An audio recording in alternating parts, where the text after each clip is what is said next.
Bado ni ripoti zinazotoka Marekani, Israel pamoja na Iran. Kwa kifupi, ripoti ambazo zinatoka Mashariki ya Kati.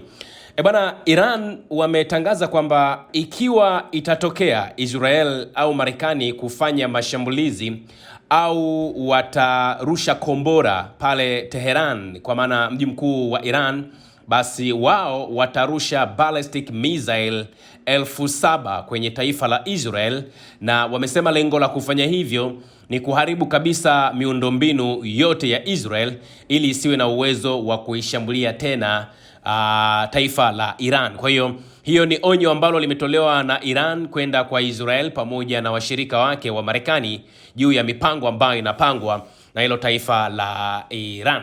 Lakini tumeona rais wa Marekani bwana Donald Trump ametangaza kwamba tangu kuanzishwa kwa Operation Epic Fury, zaidi ya raia 9,000 wa Marekani wamerejea salama nyumbani kutoka Mashariki ya Kati.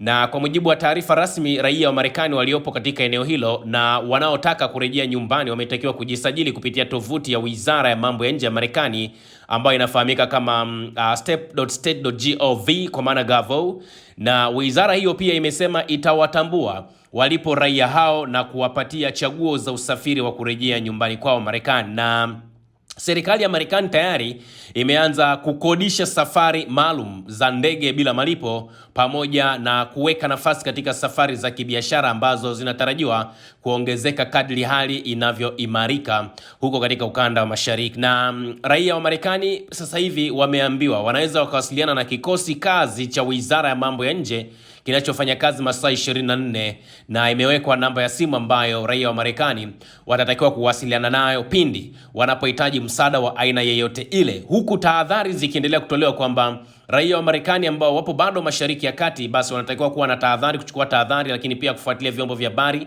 na taarifa mbalimbali ambazo zinatolewa kupitia mitandao ya kijamii. Na wakaambiwa kama kutakuwa kuna zuio la kimtandao, basi kuna namna ambavyo wamewezeshwa kuweza kuwasiliana moja kwa moja na balozi za Marekani ambazo nyingi zilizopo Mashariki ya Kati zimeshambuliwa.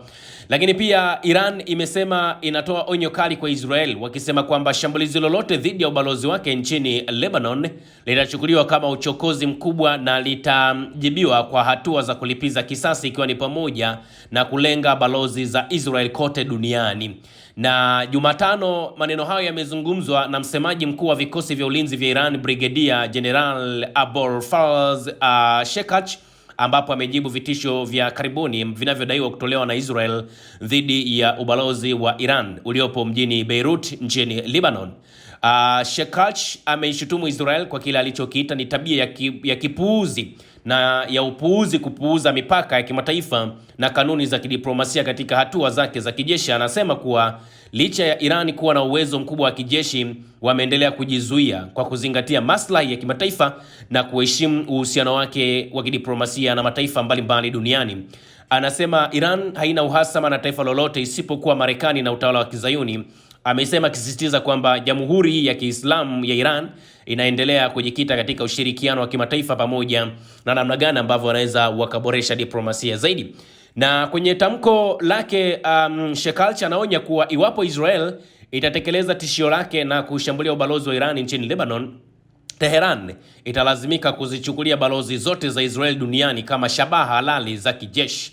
Na mnukuu, iwapo utawala wa Kizayuni utathubutu kufanya uchokozi huo, bila shaka tutajibu kwa hatua sawia. Aidha, ameeleza kwamba Iran ina azma thabiti ya kuikabili Israel pamoja na mshirika wake mkuu Marekani, akisema kwamba Tehran haitayumba katika kutetea maslahi yake ya kitaifa.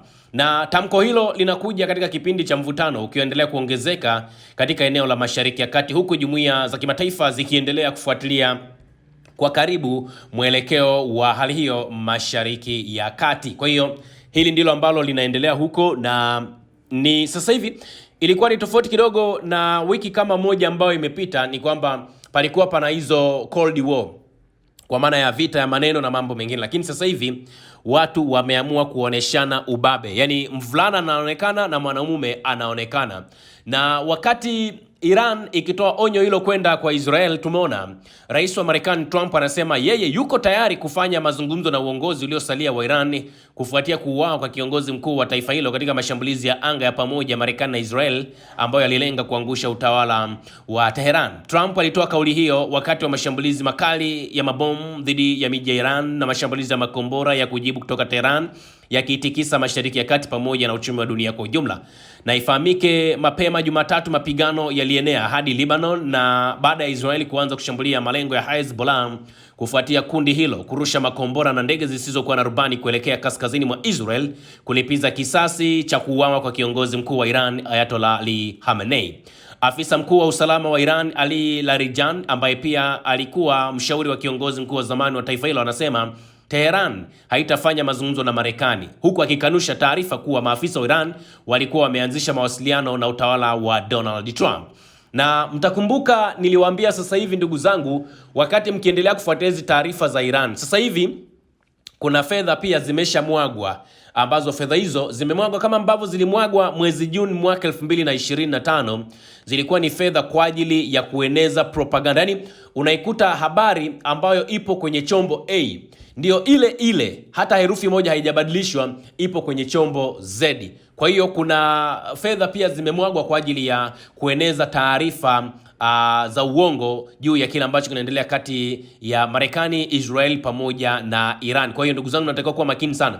Lakini pia sasa hivi kuna deep fake nyingi sana zinatengenezwa story kwa kutumia mfumo wa artificial intelligence AI kwa ajili ya watu binafsi kutengeneza watazamaji, kutengeneza viewers kwenye mitandao mbalimbali ikiwemo YouTube. Kwa hiyo mnatakiwa pia kuwa makini sana kujua ipi ni story ya kweli na ipi sio story ya kweli, kwa sababu pia watu wanatumia gap kama hili si kutazama kile ambacho nyewe watazamaji mnahitaji kukisikia kwa wakati huo, bali wanatazama maslahi yao binafsi. Ndio maana siku zote watu tunawaambia Yuhoma TV tunaweza tukawa watu wa mwisho kabisa kwenye kuripoti taarifa yoyote ile, ila tunajua tunachokiripoti ni lazima kiwe na ukweli wa 100%.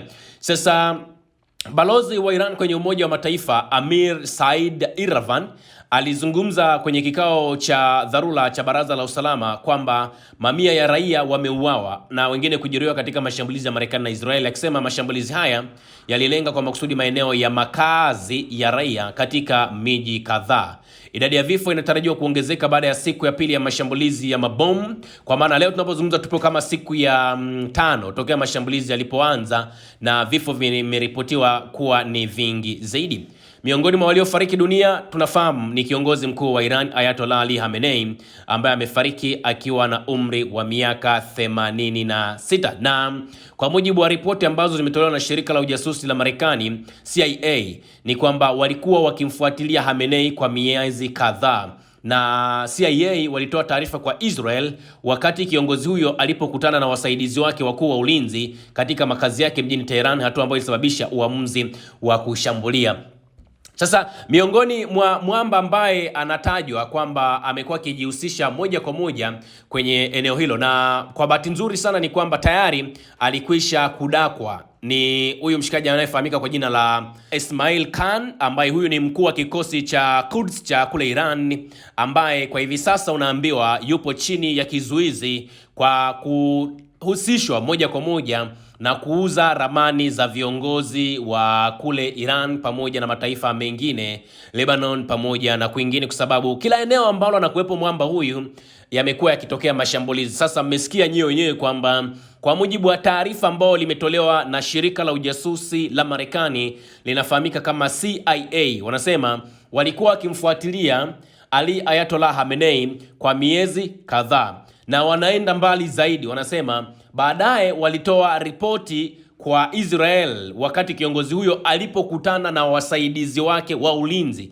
katika makazi yake mjini Tehran. Kwa hiyo unaweza ukajiuliza kwamba ni watu gani ambao walikuwa wapo karibu, ndio unaelewa kwamba ni pamoja na huyu mwamba anaitwa Ismail Khan, ambaye kwa hivi sasa inasemekana ameshikiliwa kwa ajili ya kufanyiwa uchunguzi zaidi. Taarifa ambazo pia zilisambazwa za uongo ambazo nimewaambia sasa hivi kuna deep fake na fake news nyingi sana zinasambazwa, zilieleza kwamba pia miongoni mwa waliofariki dunia ni Lieutenant General Eyal Zamil ambaye alikuwa amebaki nyumbani, lakini kwa taarifa ambazo zipo ni kwamba hakuna namna ambavyo ilifanyika hivyo. Na ripoti inaonyesha kwamba jeshi la anga la Israel liliua maafisa 30 waandamizi wa Iran ndani ya sekunde 30 za kwanza za shambulizi hilo, na viongozi wengine 48 wa Iran walifariki dunia katika siku mbili za kwanza za mashambulizi ya mabomu, na kudai kupitia mitandao ya kijamii kuwa meli 9 za kivita za Iran zilizama na makao makuu ya jeshi la majini liliharibiwa pia. Hizo ni kwa mujibu wa taarifa ambazo zinatolewa na hao wenyewe. Na kwa mujibu wa taarifa pia nyingine zinasema kwamba Iran imekuwa ikifanya mashambulizi hasa ya kulenga maeneo ambayo yalikuwa yanaonekana hayawezi kufikika, na hivi sasa ni kwamba maeneo hayo mengi yamekuwa yakifikika kutokana na mashambulizi ambayo yanafanywa na Iran katika maeneo mbalimbali.